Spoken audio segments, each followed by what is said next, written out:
파업조장법, 민주노총 맞춤법, 날치기 통과를 한 법안으로 본회의 직회부가 아니라 폐기해야 마땅한 개정안이라고 말씀드리고 싶습니다. 노조의 불법 폭력 행위를 광범위하게 면책하게 한다면 노동 현장은 과격 폭력 행위가 난무하지 않겠습니까? 만약 야당에서 강행 처리한다면 헌법상 제2요구 건의 등을 통해 이 법을 막기 위해 최선을 다하겠습니다. 존경하는 김정주 부의장님, 그리고 선배 동료 의원 여러분, 국회 환경노동위원회 소속 연제구 출신 국민의힘 이주환 의원입니다. 오늘 본회의 부의 여부를 논의하는 불법 파업조장법, 민주노총 맞춤법, 야당이 환노위 법안소위, 안건조정위원회 그리고 전체 회의 두 번만에 걸쳐 날치기 통과를 한 법안으로 본회의 직회부가 아니라 폐기해야 마땅한 개정안이라고 말씀드리고 싶습니다. 이 법 개정안의 주요 내용은 크게 세 가지입니다. 첫째, 사용자 개념을 근로계약 체결 당사자를 넘어 근로자의 근로조건에 대해 실질적, 구체적으로 지배결정할 수 있는 자로 확대하는 것입니다. 실질적 지배력이라는 모호한 개념으로 하청 노조와 원청 기업 간 단체 교섭이 가능해지게 함으로써 수많은 원하청 관계로 이루어진 산업 현장에서 교섭 의무, 교섭 노조 단일화 등 둘러싼 소모적 분쟁이 속출하게 될 겁니다. 결국 불명확한 개념으로 특정할 수 없는 사용자 처벌 대상 확대를 유발해 헌법상 보장하고 있는 죄형 법정주의의 명확성을 원칙을 위반할 뿐 아니라 법적 안정성을 침해하게 될 것입니다. 둘째, 파업의 범위를 넓히고 있습니다. 노동쟁의는 노사 간의 근로조건 향상을 위한 단체 협약 체계를 목적으로 하는데 개정안은 사용자 고유 권한인 경영권, 해고자 복직 등을 노동쟁의 대상이 될 수 있도록 해 산업 현장에서 갈등과 혼란을 초래하게 될 것입니다.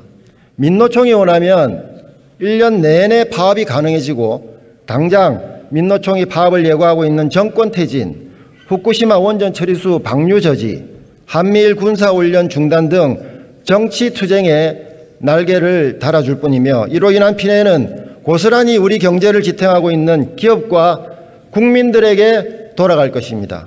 셋째, 민노총의 불법 파업으로 손해를 본 사용자의 손해배상 가압류 청구를 제한하는 것입니다.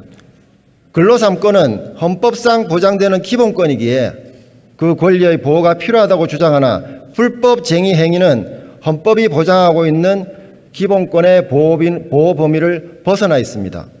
노동조합의 불법 쟁의 행위로 손해가 발생했음에도 사용자의 손해배상 청구를 제한하는 것은 민법상 불법 행위에 대한 손해배상 책임 규정의 기본 원리에 위배됩니다. 피해자에게는 피해를 감수케 하고 오히려 불법 행위자를 보호하는 것입니다. 예컨대 노조원들의 불법 파업이나 장기간 사업장 출입을 봉쇄하는 경우 어떻게 개별적으로 배상 책임의 범위를 정할 수 있겠습니까? 이 법은 사측의 손해배상 청구 권리를 제한함으로써 불법 폭력 파업을 조장할 우려가 다분합니다. 현재도 불법 파업에 대한 사측의 대항권이 제약된 상태인데 노조의 불법 폭력 행위를 광범위하게 면책하게 한다면 노동 현장은 과격 폭력 행위가 난무하지 않겠습니까? 특히나 손해배상 문제는 일반 근로자들이나 노동계 전체의 문제가 아니며 민노총 소속 일부 노조에 국한된 상황입니다.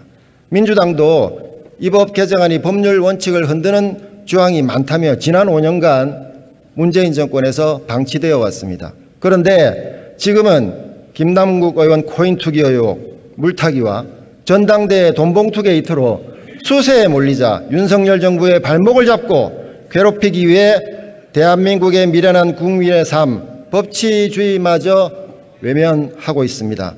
저와 국민의힘 의원들은 우리 경제와 민생, 나아가 미래 세대의 일자리를 해치는 불법 파업 조장법의 부의를 단호히 반대하며 만약 야당에서 강행 처리한다면 헌법상 제2요구 건의 등을 통해 이 법을 막기 위해 최선을 다하겠습니다.